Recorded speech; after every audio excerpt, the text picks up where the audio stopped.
Chers auditeurs qui aimez l'histoire, j'ai envie de partager avec vous aujourd'hui un coup de cœur pour un nouveau podcast. Il s'appelle Mr. President. Dans cette série, le politologue Olivier Duhamel vous raconte les drames de la famille Kennedy, les campagnes ratées de Nixon ou encore l'incroyable suspense autour de l'élection de George Bush Jr. L'Amérique n'avait pas subi pareil choc depuis l'assassinat du président Kennedy. 12 épisodes au total pour revivre l'histoire des présidentielles aux États-Unis depuis la Seconde Guerre mondiale. Pour les écouter, il suffit de vous abonner au podcast Mr. President sur votre plateforme d'écoute préférée. C'est facile et gratuit, évidemment.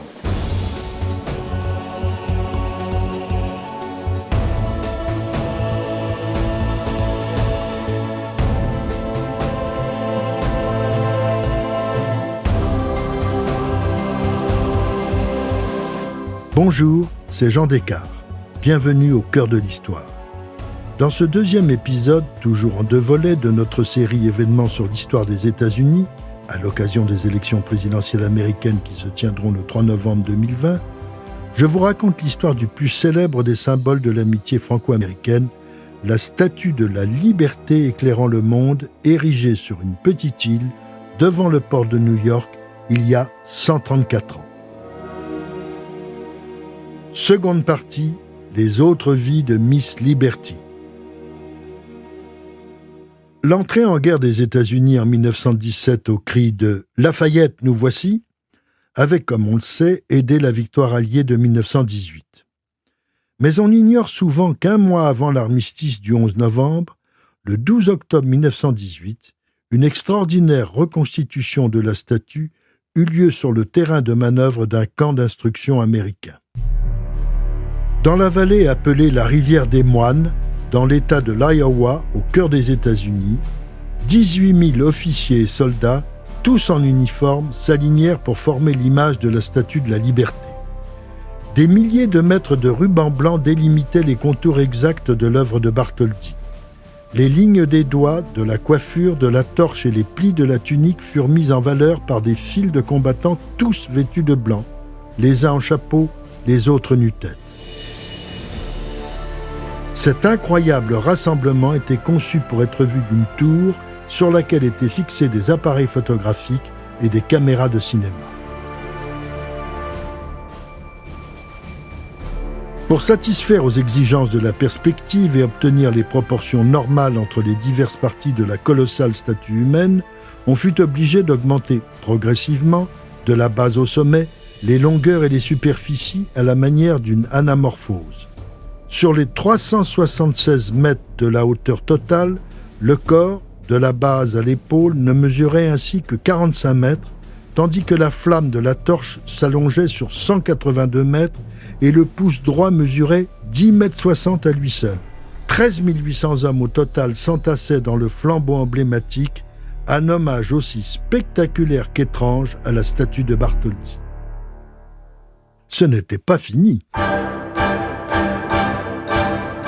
La société de production cinématographique Columbia, fondée en 1919, va détourner l'image de la statue pour créer son logo en 1934. C'est l'actrice Bette Davis qui, dit-on, incarne Miss Liberty avec quelques retouches. La couronne rayonnante est remplacée par une coiffe noire, le drapé qui s'enroule autour de sa robe est le drapeau américain. Quant au flambeau, il est devenu un véritable feu d'artifice. En 1939, le logo évolue. La version de la statue est plus proche de l'original, rappelant la mythologie grecque. Le diadème est classique et peu visible. Elle ne se drape plus dans la bannière étoilée, mais dans un simple châle bleu. Un pied nu apparaît dans les plis de la toge. Contrairement à Bette Davis, le visage du modèle qui l'incarne est impassible et le regard lointain. Cette nouvelle mouture est proposée avant le générique du célèbre film de Frank Capra, Monsieur Smith au Sénat. Comme beaucoup de stars, la statue logo a subi plusieurs liftings. La torche et le châle bleu persistent. On dit que l'actrice Deborah Kerr aurait été une autre de ses inspiratrices. En 1963, la statue de la liberté de la Columbia va être un peu bousculée. Pour la comédie La souris qui rugissait de Jack Arnold en 1959, avec Peter Sellers et Gene Seberg, Miss Liberty va avoir la frayeur de sa vie. Le film est l'histoire d'un État microscopique d'Europe centrale, le duché de Fenwick. Il déclare la guerre aux États-Unis. Ses archers médiévaux envahissent New York en pleine alerte atomique. La souris symbolise le petit État. Dans le générique, une souris arrive en trottinant au pied de la Statue de la Liberté qui, terrorisée, retrousse ses jupes et s'enfuit en courant. Pendant la Seconde Guerre mondiale, Alfred Hitchcock est à Hollywood. Entre ses grands films romanesques et énigmatiques comme Rebecca en 1940, Soupçon en 1941 ou encore L'ombre d'un doute en 1943, il réalise aussi des films de propagande. En 1940, juste après Rebecca, il tourne Correspondant 17, une passionnante histoire d'espionnage qui nous emmène de Londres aux Pays-Bas jusqu'au milieu de l'Atlantique. Les méchants sont évidemment des espions nazis. Le message est clair. Hitchcock demande aux Américains d'entrer en guerre aux côtés du Royaume-Uni. Dans Cinquième colonne, il montre que les saboteurs et les espions agissent à l'intérieur même des États-Unis, faisant sauter une usine d'armement et un barrage.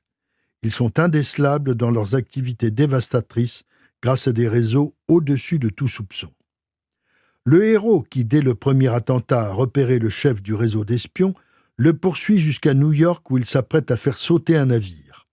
Acculé, l'agent ennemi saute dans un bateau transportant des touristes qui vont visiter la Statue de la Liberté. Le héros le suit, ce qui permet des plans à l'intérieur même du monument. Toute la dramatique séquence finale se déroule à l'intérieur et à l'extérieur de la statue, reconstituée en studio. L'ultime combat a lieu dans et hors de la torche, tout un symbole. La chute de l'espion ne peut qu'être mortelle.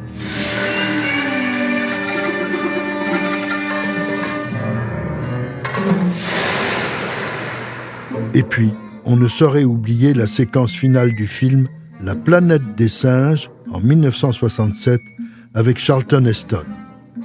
Lors d'un voyage interplanétaire, des astronautes se retrouvent dans un univers inconnu, peuplé et gouverné par des singes. Faits prisonniers, ils parviennent à s'échapper. Ils se retrouvent sur une plage d'où émerge du sable une partie du flambeau et de la tête de la Statue de la Liberté. Ils réalisent alors que cette planète est la Terre, ravagée par une guerre nucléaire. Les singes s'en sont rendus maîtres, les astronautes sont les derniers humains. En 1986, la Statue de la Liberté a besoin d'être restaurée. Le 4 juillet, jour de la fête nationale, New York est à nouveau en joyeuse effervescence. Des milliers de bateaux sillonnent la rade. La veille, les présidents Ronald Reagan et François Mitterrand ont assisté à un son et lumière retraçant l'histoire de la statue et marquant aussi la fin d'importants travaux. Dès 1981, des ingénieurs français avaient ausculté les entrailles de la vieille dame. Depuis 100 ans, les vents salés de l'Atlantique, les pollutions des usines du New Jersey et les assauts de milliers de visiteurs ont altéré son état. Si son enveloppe de cuivre est en assez bon état, le tissu isolant qui sépare celle-ci de son treillis de fer a disparu. Les deux métaux sont entrés en contact et la rouille s'est installée par le phénomène d'électrolyse, favorisé par l'humidité. Il faut intervenir d'urgence. À l'initiative d'un comité franco-américain pour la restauration de la Statue de la Liberté, regroupant architectes et ingénieurs des deux pays, il est décidé d'entreprendre les travaux nécessaires. Un gigantesque échafaudage s'élève. La liberté reste alors en cage pendant 2 ans, mais c'est pour la bonne cause. Le fer est remplacé par un matériau inoxydable, la torche est entièrement refaite, comme à l'origine, en cuivre repoussé et recouverte de feuilles d'or. Des artisans champenois et parisiens sont réquisitionnés. La plus grande dame du monde peut, à nouveau, accueillir ses visiteurs, près de 4 millions par an à l'époque, dans les meilleures conditions. La célébrité de ce monument et la puissance de son mythe ont inspiré très tôt des répliques dans divers endroits, mais en général dans la continuité des relations franco-américaines. Le 12 mai 1885, à Paris, devant le pont de Grenelle, une statue en réduction est installée. Elle se trouve sur l'île aux Cygnes, dans le 15e arrondissement. Cadeau des Américains de Paris, il est d'abord placé le regard face à l'Est, par courtoisie envers le palais de l'Élysée et le président de la République. Cela lui permet, en 1889, de toiser une cousine conçue par l'un de ses deux créateurs et au moins aussi connu qu'elle, la Tour Eiffel, inaugurée à l'occasion de l'exposition universelle commémorant le centenaire de la Révolution. Ce n'est que 52 ans plus tard, en 1937, que l'on fit remarquer que New York se trouve à l'ouest de Paris et qu'il serait judicieux de faire pivoter la statue. On la replaça alors dans le bon sens, face à Big Apple et sa grande sœur américaine. Une décision logique qui satisfait autant la géographie que le sens de l'histoire. Mais la statue de l'île aux Cygnes n'est pas la seule réplique observable à Paris. Il en existe d'autres, par exemple au musée du Conservatoire des Arts et Métiers dans le 3e arrondissement. Elle est à l'échelle de 1/16e. En fait, c'est elle la véritable statue originale.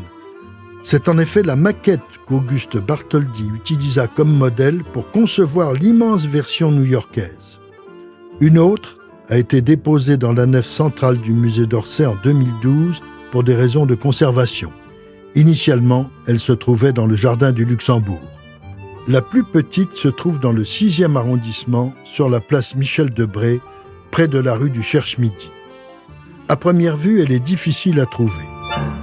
Mais si vous regardez de près le torse du centaure réalisé par le sculpteur César entre 1982 et 1985, au croisement de la rue du Dragon, de la rue de Grenelle et de la rue de Sèvres, vous découvrirez une minuscule statue de la Liberté. Elle ne mesure que quelques centimètres et se déniche à la place du cœur dans cette étonnante masse métallique. Une place de choix pour cette silhouette symbolique qui continue d'inspirer, même à distance, les créateurs et les touristes épris de liberté.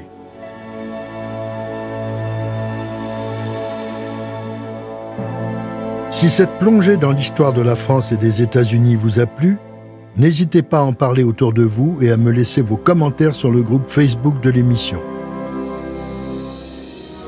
Je vous dis à bientôt pour un nouvel épisode de Au cœur de l'histoire. Référence bibliographique. Les Américains par André Caspi, édition du Seuil 2002. De la culture en Amérique par Frédéric Martel, édition Gallimard 2006. L'illustration Les Grands Dossiers à l'initiative d'Éric Bachet, édition Le Livre de Paris 1987.